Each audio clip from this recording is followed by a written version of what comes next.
With an estimated population of 18 million, Lagos is presently one of the 10 megacities of the world. Although it is the smallest state in Nigeria, it is also the most populous. The concentration of industries, factories and multinational institutions in Lagos confirms its position as the economic and commercial capital of the nation.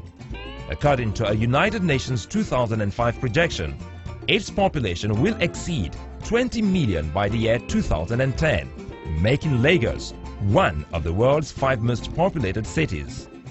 It is therefore not surprising that the increasing population of Lagos has led to an increase in the demand for an essential resource, water.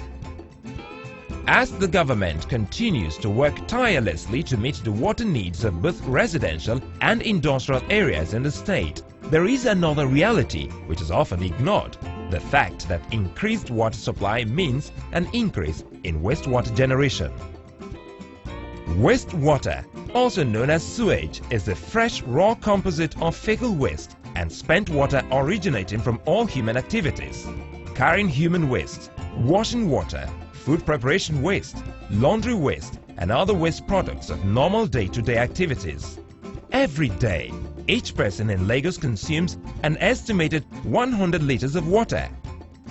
It is a scientifically proven fact that 80% of water consumed ends up as wastewater.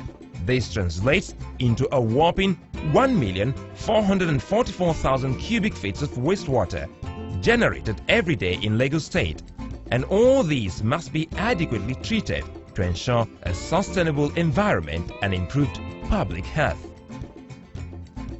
The Office of Drainage Services is one of the 2 offices under the Lagos State Ministry of the Environment. It is the office charged with the responsibility of managing wastewater in the state through its sewage department.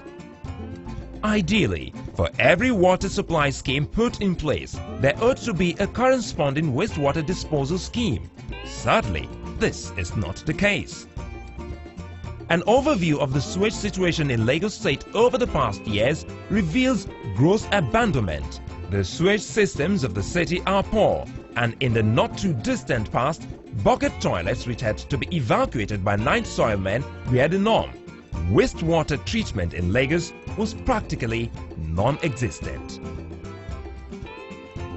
The road to change is not a smooth one. The most obvious challenge is the absence of proper sewage systems in many residential and corporate structures. An amazing number of homes built without toilets exist, and although the use of pit latrines is now illegal in the state, it is not uncommon to find houses where they are still being used. On the other hand, most modern buildings today have water closets, or WCs as they are more commonly called. As is usually the case in places where central sewerage systems are not available, sewage is supposed to be flushed from these WCs through pipes into septic tanks where they are stored. Sewage stored in septic tanks for a period of time is called septage. This septage would then be evacuated in vehicles and taken for treatment or disposal. However, some houses and even corporate organizations with WCs have no septic tanks and soak away pits. Instead, their pipes lead from the buildings straight into surrounding drainage canals. When the rains come, the sewage is washed away through open ditches into the lagoon.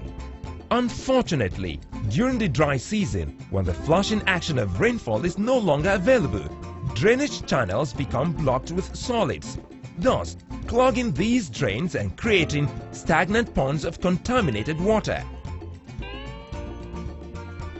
In other cases, many houses that do have septic tanks neglect them, and they can often be found broken down or filled to overflowing.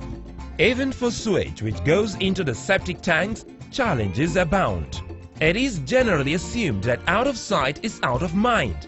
And so, if wastewater disappears into the ground, everything will be alright. But this is not the case. By far the most dangerous threat untreated sewage poses is the threat to public health. According to the World Health Organization, 80% of diseases in developing countries are waterborne, and untreated sewage is the chief culprit. Well, the implication right now is that there is still a level of what we call leakages here and there in terms of pollution to the underground water and the environment at large as a result of the inadequate number of treatment plants that we have. Most of the septic tanks you even find in private tenements, most of them are leaking.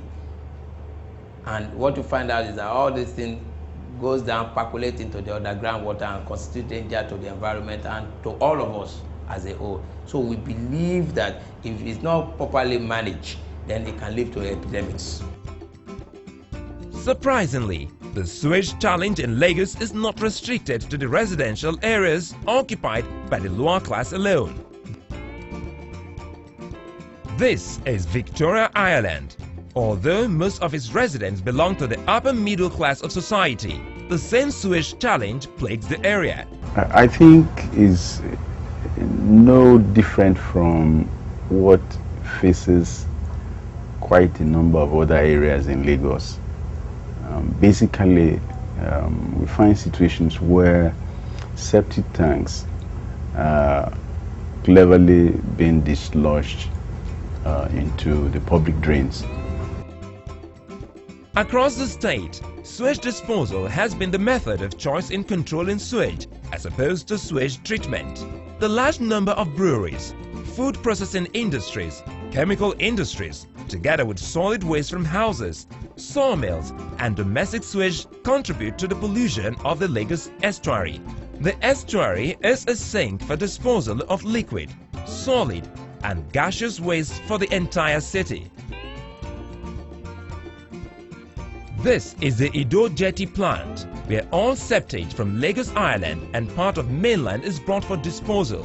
This sewage dump site is the oldest in Lagos and currently receives about 70 discharges on a daily basis.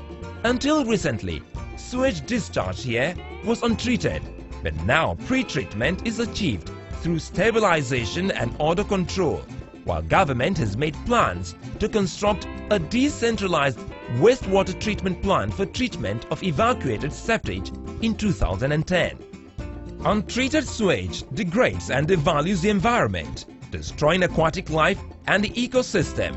It also increases the maintenance cost on drainages and canals and encourages the proliferation of water hyacinth, which impedes water transportation.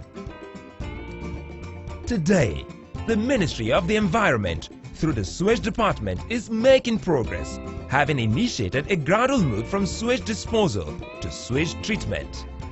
This move is part of a new course mapped out by the department to correct the decadence of the past, with its sustainable sewage and sanitation strategy